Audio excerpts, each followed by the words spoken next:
அழாத.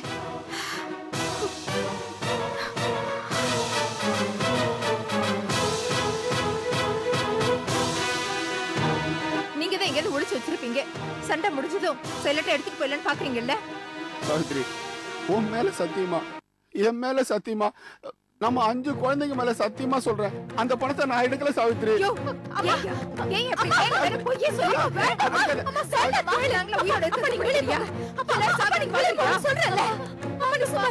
வெளியில போங்க சாவித்ரி.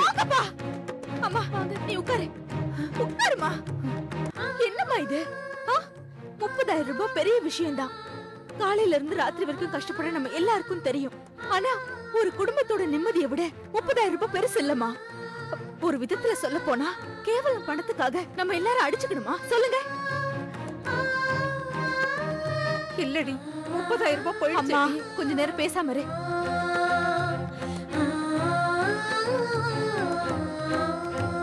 அப்பா, ஈவினிங் வரைக்கும் உங்களுக்கு டைம் தரேன். அதுக்குள்ள பணத்தை கொண்டு வந்து கொடுத்துருங்க. காவேரி, அந்த பணத்தை நான் சொன்னதை செய்யுங்க. நீங்க வெளியில போங்க. போங்க. அம்மா,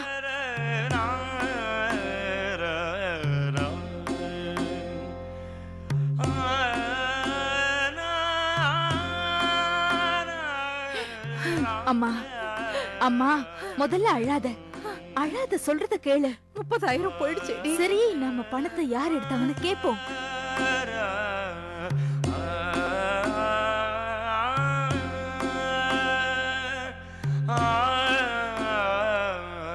இருங்க, அவசரப்படாதீங்க. ஏன் இப்படி பதறீங்க?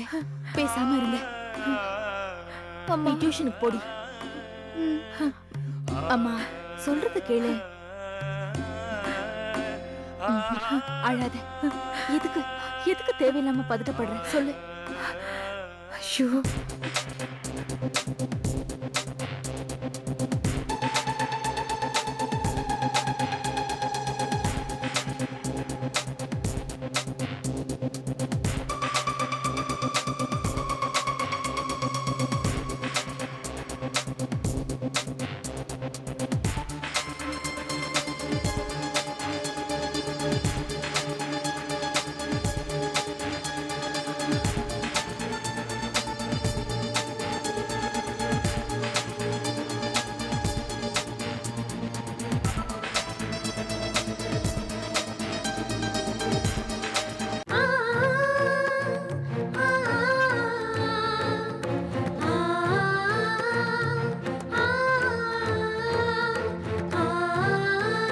சரிங்க மேடம், நாங்க கிளம்புறோம். போயிட்டு வாங்க.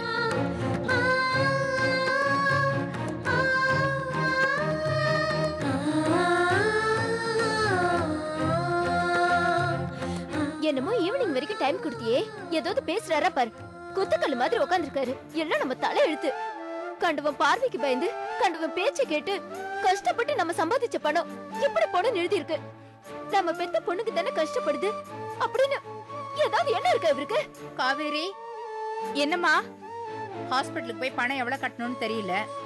அங்க போய் பில்ல பாத்துட்டு பணம் கட்டுறதுக்கான வழிய பாரு.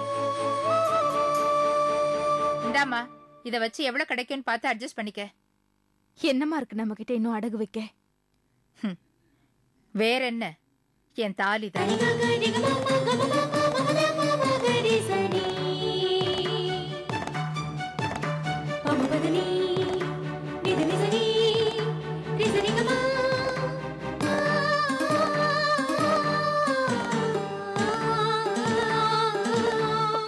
அம்மா, ஏமா தாலியை கட்டின?